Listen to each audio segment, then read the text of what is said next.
저는 꽃다운 나이 25에 결혼해서 아이 셋을 낳고 기르며 내조에 헌신을 다했던 사람입니다.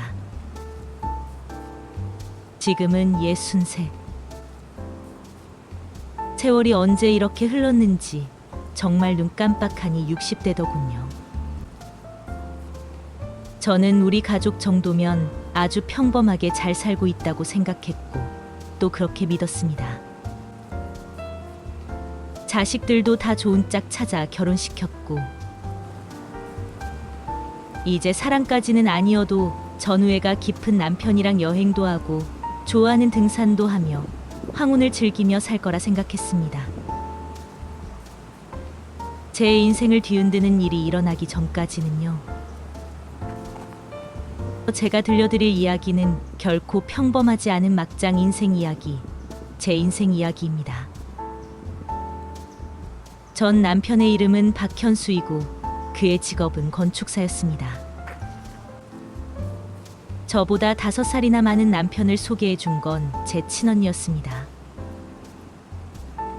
친언니가 일하는 곳에 거의 매일 같이 오던 단골이었는데 행실이 바르고 돈도 잘 번다고 한번 만나보라고 설득해서 만난 게 시작이었습니다. 결혼하자마자 첫째 아들을 낳고 바로 연년생으로 둘째를, 또 2년 터울로 셋째까지 낳았습니다. 일 때문에 항상 바빴던 남편이지만 그 시절 남자들과는 다르게 가부장적이지도 않았고 집안일도 잘 도왔습니다. 쉬는 날이면 아이들 다 데리고 소풍도 가고 남들이 다 부러워하는 남편이었습니다. 그 사람은 늘 말했습니다. 건축은 인생이랑 같습니다. 기초가 튼튼하면 절대 무너지지 않습니다. 저는 그의 말을 철석같이 믿었습니다. 우리의 결혼도 우리가 이룬 이 가족도 절대 무너지지 않을 거라고 믿었습니다. 아이들은 다 독립했고 집에는 남편과 저 둘뿐이었지만 우리 정도면 화목하게 잘 살고 있다고 생각했습니다. 하지만 제 인생도 막장이었습니다. 제가 들었던 수많은 이야기처럼 제 인생도 같았습니다. 그는 열심히 일했습니다. 평생 직장 생활을 했던 그는 은퇴 후에 조그만 사무소를 차려서 또다시 일을 시작했습니다. 100세 시대라는 말이 참으로 미울 정도로 그가 다시 일을 해야 하는 것이 안타까웠습니다. 나를 위해, 우리를 위해 일하는 그에게 미안한 마음도 들었습니다. 그만큼 그를 사랑했습니다. 또 그렇게 열심히 일하는 그 사람이 자랑스러웠습니다. 100세까지 저와 함께 설계하는 인생이라고 믿었습니다.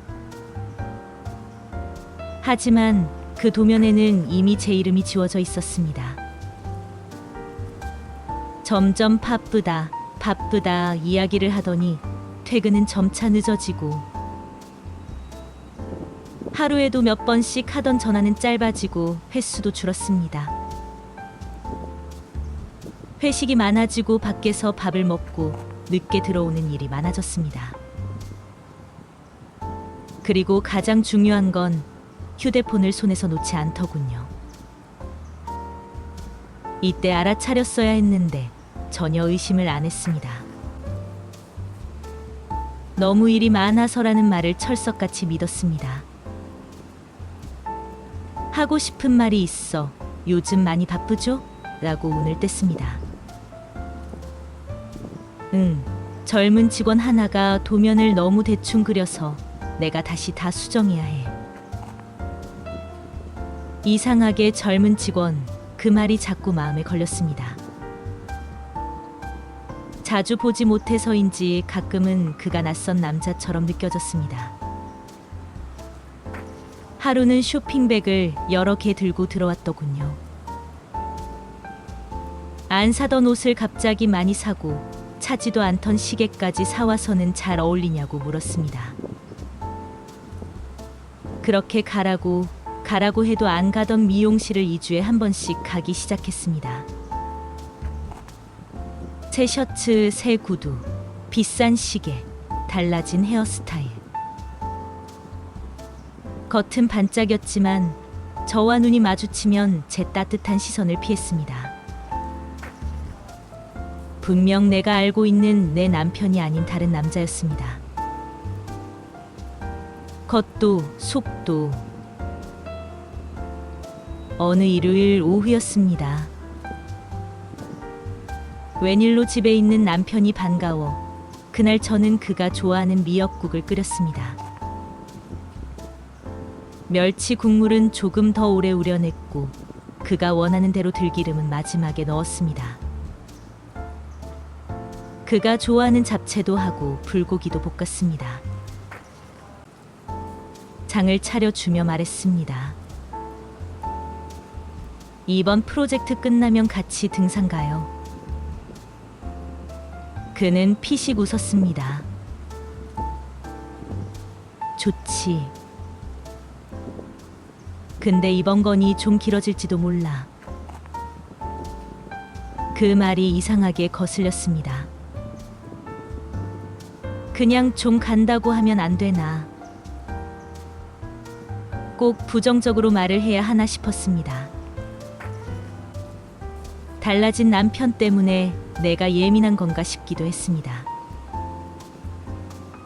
그 다음 날 저는 친구와 점심을 먹고 커피도 마시고 오후 늦게 그의 사무실로 갔습니다. 종종 서프라이즈로 찾아갔던지라 전처럼 놀라게 해주고 싶었습니다. 또 반가워하는 그의 모습도 기대했습니다. 그의 사무실 문은 닫혀 있었고 뒤쪽 회의실에서 불빛이 새어나왔습니다. 그리고 웃음소리가 들렸습니다. 낯선 여자 목소리였습니다. 소장님, 이 도면 어때요? 감정이 너무 들어갔나? 좋아. 내 감정이 들어가야 건물이 살아있지. 그럼 저처럼요? 그의 목소리가 낮게 흔들렸습니다. 너 참 위험해. 그 순간 제 심장이 뚝 떨어지는 소리가 들렸습니다. 건물이 붕괴되듯 제 믿음이 붕괴되기 시작했습니다. 유리문 너머 희미한 조명이 물결처럼 흔들렸습니다.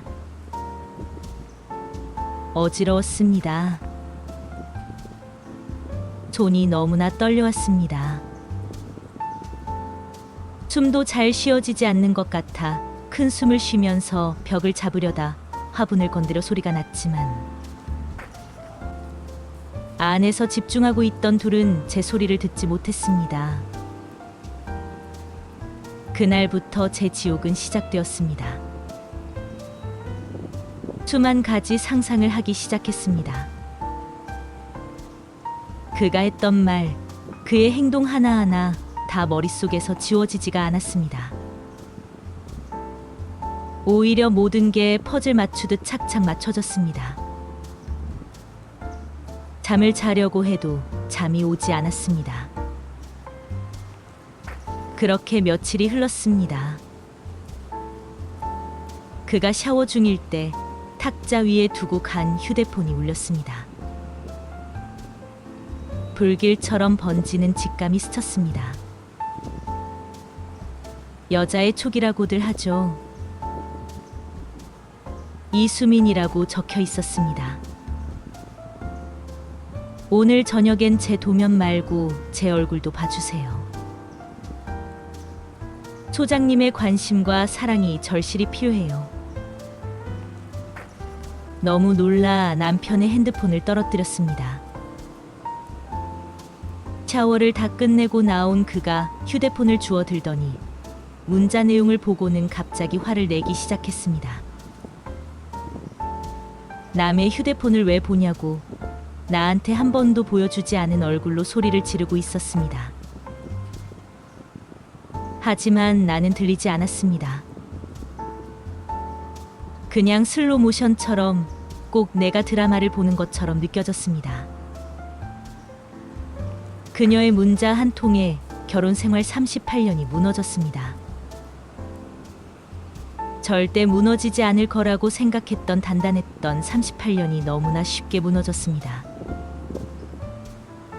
건축이 무너지는 건 폭탄 소리로 시작되지만 결혼 생활이 무너지는 건 그저 문자 하나면 충분했습니다. 화내는 남편을 뒤로하고 주방으로 가 차가운 냉수 한 잔을 마셨습니다. 그리고 다리에 힘이 풀려 주저앉았습니다. 바로 따라 나오는 그에게 소리치고 싶었지만 내 마음처럼 소리를 지를 수 없었습니다. 오히려 말이 안 나왔습니다. 눈물도 나오지 않았습니다. 그런 나를 보면서 갑자기 무릎을 꿇는 여보, 우리는 서로 너무 익숙해서 서로의 벽지가 다 바래버렸어. 그 말에 어이가 없어서 물었습니다. 그래서 오래된 벽지를 다 떼어 버리고 새 벽지를 바르겠다는 건가요? 나를 오래된 벽지에 비유하는 남편을 용서할 수 없었습니다. 그런 의미가 아니라 당신도 나도 사랑 없이 산 지 너무 오래되었어. 나도 뜨거운 사랑을 하고 싶어. 당신도 그렇지 않아? 쓰레기 같은 말을 아무렇지도 않게 하는 그에게 당장 일어나라고 했습니다. 그의 눈빛에는 죄책감이 없었습니다. 오히려 자유를 갈망하는 눈빛이 있었습니다. 그 자유가 저를 지옥의 문 앞까지 데려갔습니다. 그러나 정말 이상하게도 그 밤에도 눈물은 나오지 않았습니다. 대신 귀에서 시계 초침 소리만 커졌습니다. 그와 함께했던 지난날의 모든 추억이 초침 사이로 빠져나가는 것 같았습니다. 그날 밤도 저는 잠을 이루지 못했습니다. 깜깜한 침실에 혼자 있다가 책상 위에 앉았습니다. 서랍에 있던 펜을 꺼내 종이 위에 썼습니다. 균열. 그렇게 단단하다고 생각했던 우리 결혼 생활에 균열이 생겼습니다. 사랑이 없었다고 하던 그 결혼 생활 남편의 말이 머릿속을 떠나지 않았습니다. 건축은 균열을 메워야 완성된다고들 하지만 저는 달랐습니다. 굳게 다짐하게 되는 새벽이었습니다. 저는 균열로부터 시작할 것입니다. 균열을 기록하고 균열을 따라가고 균열 위에 새 선을 그릴 것입니다.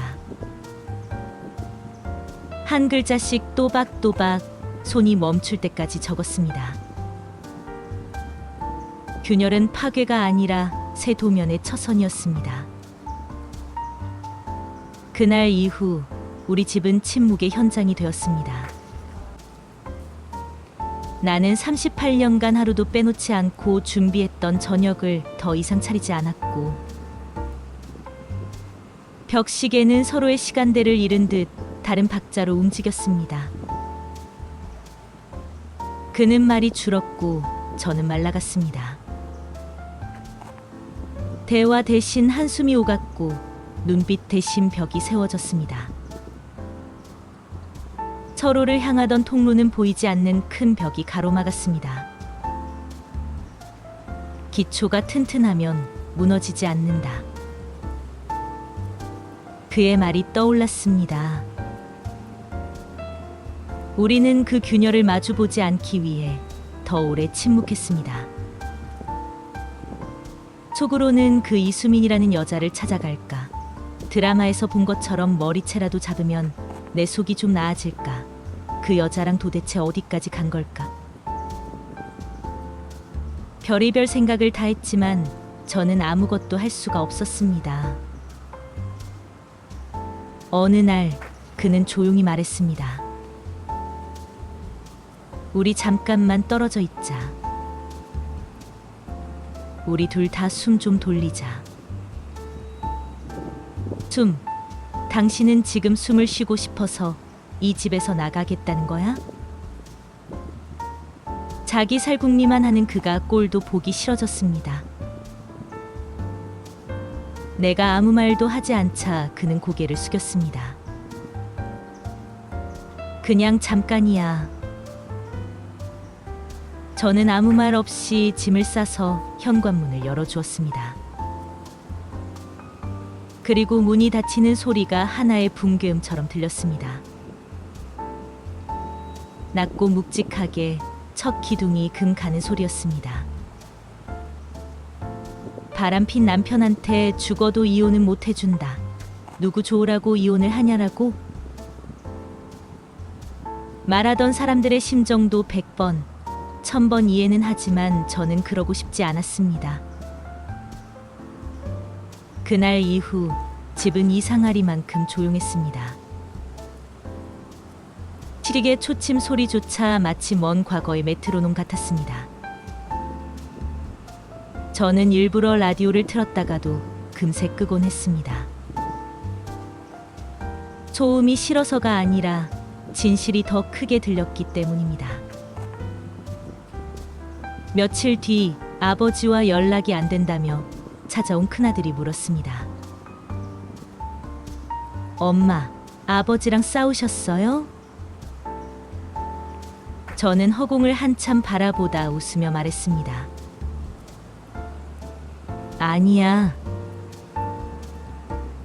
엄마가 지금 엄마 인생의 도면을 다시 그리고 있는 중이야. 그 말이 제 귀에도 낯설었지만 아들은 아무 말도 하지 않고 고개를 끄덕였습니다.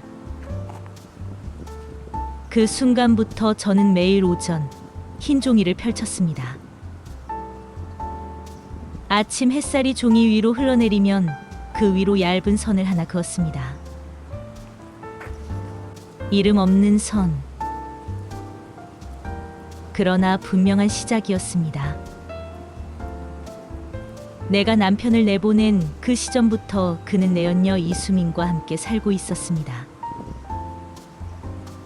예상은 했었지만 그걸 알고 난 다음부터 숨이 잘 쉬어지지 않았습니다. 나를 지옥으로 몰아넣고 행복하게 웃는 그를 상상하면 미쳐버릴 것 같았습니다. 그녀와 한 침대에 누워있는 상상을 하면 속이 메스꺼워 토하고 싶은 심정이었습니다. 인간의 탈을 쓴 짐승이라고 생각했습니다. 내연녀와의 삶, 처음에는 행복했겠지요. 젊은 여자, 새 집, 새로운 공기, 뜨거운 사랑. 그의 자존심은 다시 세워졌을 것입니다. 그토록 원하던 사랑을 찾아 떠났으니까요.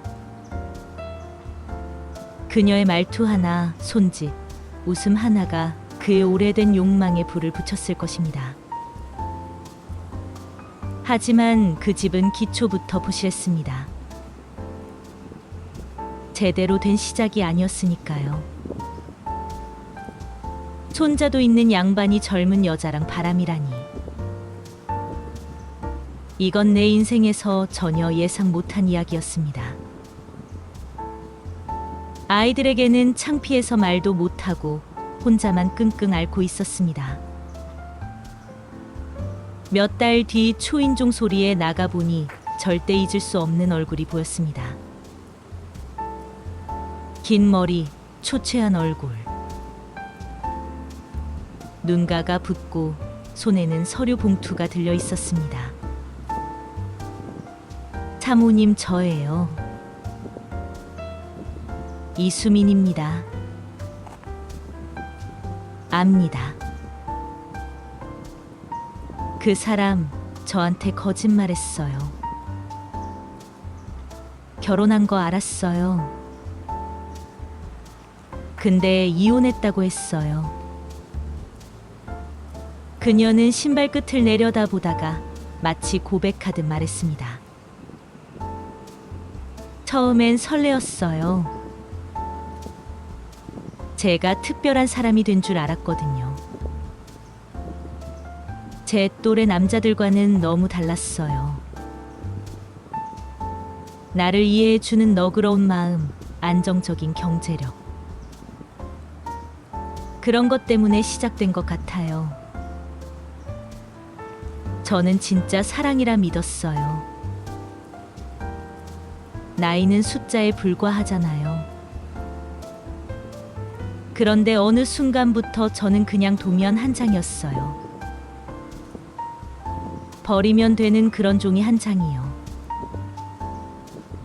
그 사람이 저보다도 10살이나 어린 사람이랑 바람이 났어요. 저 어떡하면 좋죠? 그리고 그 여자 임신했대요. 나밖에 모른다고 생각했던 그 사람. 이제 곧 일흔이 되는 인간이 이수민이랑 같이 살면서 또 다른 여자랑 바람이 났다는 이야기를 들려줬습니다. 게다가 그 나이에 자식까지. 그야말로 너무 충격이었습니다. 역시 한 번만 바람 피우는 놈은 없다는 말이 정말 맞았나 봅니다. 제가 칠 것 같아 듣고 싶지 않았지만 이수민의 얼굴을 보니 들어줘야 할 것만 같아서 끝까지 들어줬습니다. 꼭 전에 내 모습을 보는 것 같아서요. 그녀는 재차 사과했습니다. 괜찮습니다. 우리는 둘 다 피해자입니다. 마음은 무너져 내릴 것 같았지만 제 목소리는 떨리지 않았습니다. 오히려 담담했습니다. 그냥 일어날 일이 일어난 것 같다고 생각했습니다. 그녀는 울면서 떠났습니다. 미안하다고, 죄송하다고를 반복하며 그 뒷모습이 이상하게 낯익었습니다. 그에게 우리 둘은 그저 무너진 건축물보다 못했나 봅니다. 우리는 서로 다른 길에서 같은 부서짐을 겪고 있었습니다. 그녀가 나와 같은 상황이 된 걸 보니 이상하게 속이 시원하지 않고 오히려 슬펐습니다. 그냥 과거의 나를 보는 것 같아 그녀가 떠난 뒤 한참을 울었습니다. 여태까지 눈물이 안 났었는데 그녀를 보니 끊임없이 눈물이 났습니다. 그리고 또다시 그에 대한 분노에 휩싸였습니다. 시간이 많이 흐르고 저는 수민을 다시 만났습니다. 그녀는 헤어스타일이 달라졌고 눈빛 또한 달라져 있었습니다. 저 이제 혼자 일해요. 작지만 제 디자인 사무실 차렸어요. 축하합니다. 정말 죄송했어요, 사모님.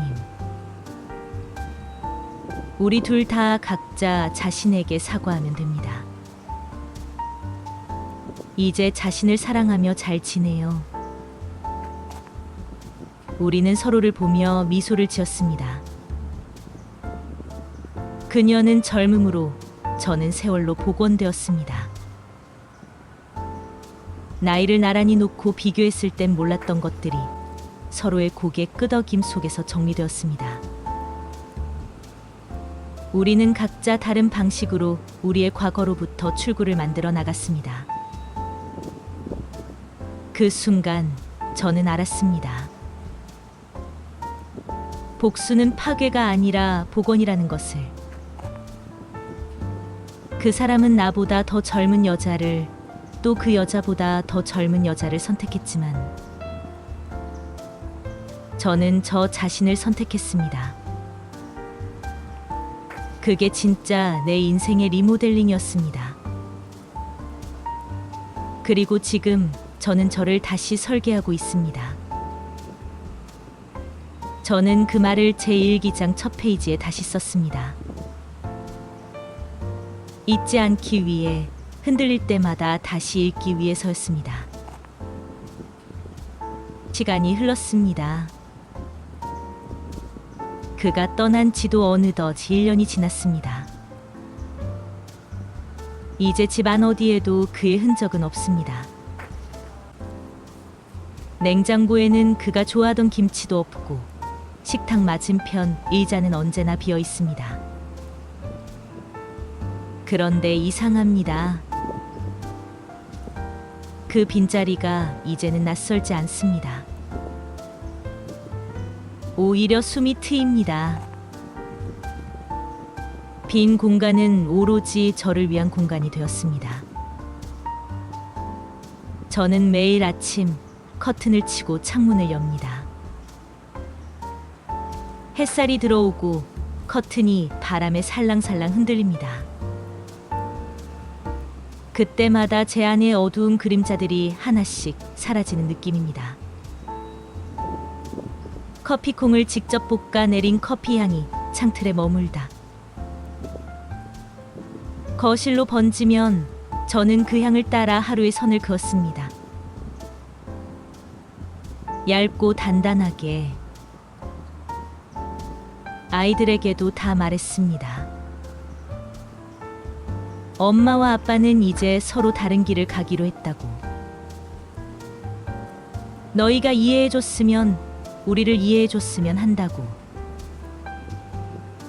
아무것도 묻지 말아 달라고 했습니다. 다시 그 기억을 떠올리고 싶지가 않아서.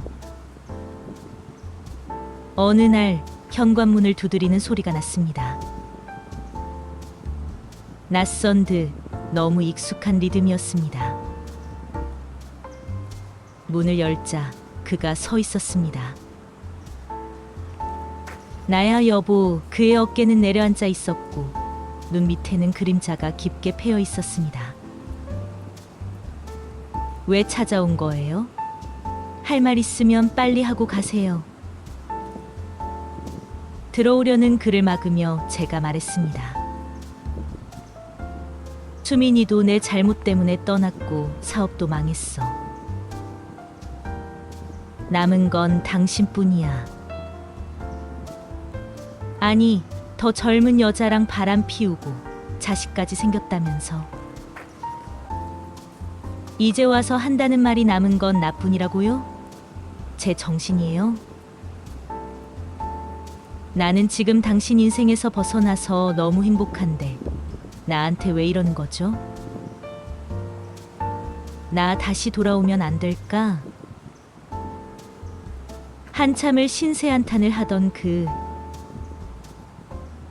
또 다른 내연녀가 그의 전 재산을 다 자기 명의로 돌리고 임신했다는 것도 사실이 아니라는 것이었습니다. 흔히 이야기하는 꽃뱀이었던 거죠. 내가 직접 복수하지 않아도 벌을 받을 사람은 다 벌을 받게 되더군요. 저는 천천히 고개를 저었습니다. 저와 눈을 못 마주치고 발끝만 보던 그의 입술이 떨렸습니다. 저는 이미 너무 행복해요. 당신이라는 독이 제 인생에서 없어진 게 정말 다행이라고 생각해요. 당신이 떠난 그 자리에 이제 빛이 들거든요. 그는 더 이상 아무 말도 하지 못했습니다. 잠시 고개를 끄덕이더니 돌아섰습니다. 걸음마다 먼지가 가볍게 흩어졌습니다. 그 먼지 위로 햇살이 흩어졌습니다. 그가 떠난 그날 이후 저는 새벽마다 커피를 내립니다. 그리고 흰 도면을 펼칩니다. 빈 공간, 조용한 선 하나. 그 위에 저는 저를 그립니다. 제가 살고 싶은 방의 크기, 창의 방향, 빛이 머무는 시간. 저는 더 이상 누군가의 설계 안에서 살지 않습니다. 이제 제 손으로 제 인생의 구조를 짓습니다. 벽은 얇되 단단하게, 문은 좁되 분명하게, 창은 작아도 맑게요. 또 한 해가 지나 봄이 되었습니다.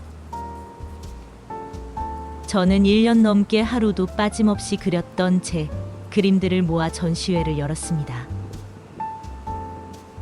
정말 사람이 좋아하는 일을 하면 이렇게 기쁘고 행복한 거구나를 절실히 깨달았습니다. 아이 셋을 키우고 열심히 내조를 하느라 35년 동안 내가 못했던, 내가 그렇게 하고 싶었던 그림을 그리면서 너무 행복했습니다. 작은 갤러리였지만 제게는 새 인생의 개관식이었습니다. 지인 몇 명과 동네 사람들이 와서 조용히 그림을 보았습니다. 캔버스 앞에서 오래 서 있는 사람을 볼 때마다 저는 제 지난 계절을 누군가에게 빌려주는 느낌이 들었습니다. 관객들 사이에서 낯익은 실루엣 하나가 눈에 들어왔습니다. 그녀 이수민이었습니다. 성숙해 보이는 머리, 단정한 정장. 우리 둘의 눈이 마주쳤습니다. 선생님 축하드려요. 고마워요. 당신도 잘 지냈죠? 덕분에요.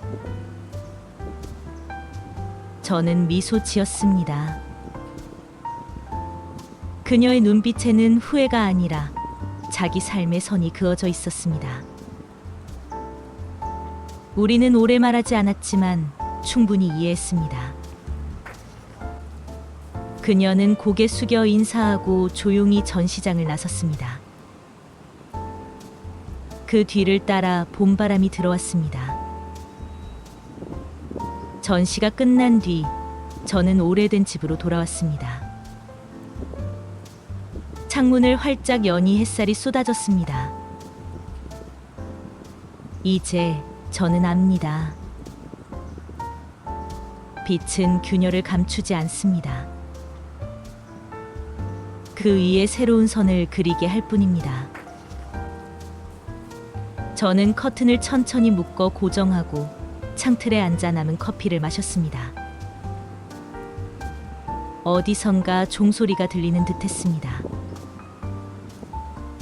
아마도 제 안의 공사가 끝났다는 신호였을 것입니다. 그 사람은 젊은 여자를 선택했지만 저는 저를 선택했습니다. 그게 진짜 리모델링이었습니다. 제 인생의 리모델링. 저는 남들이 부르는 황혼 시기를 그 누구보다 더 행복하게 보낼 거라 장담합니다. 누가 보면 막장이라 부를 내 인생도 다 지나고 보니 아무것도 아닌 것을 저는 이제 알고 있습니다. 제 이야기를 듣고 계신 여러분 모두 건강하시길 진심으로 바랍니다.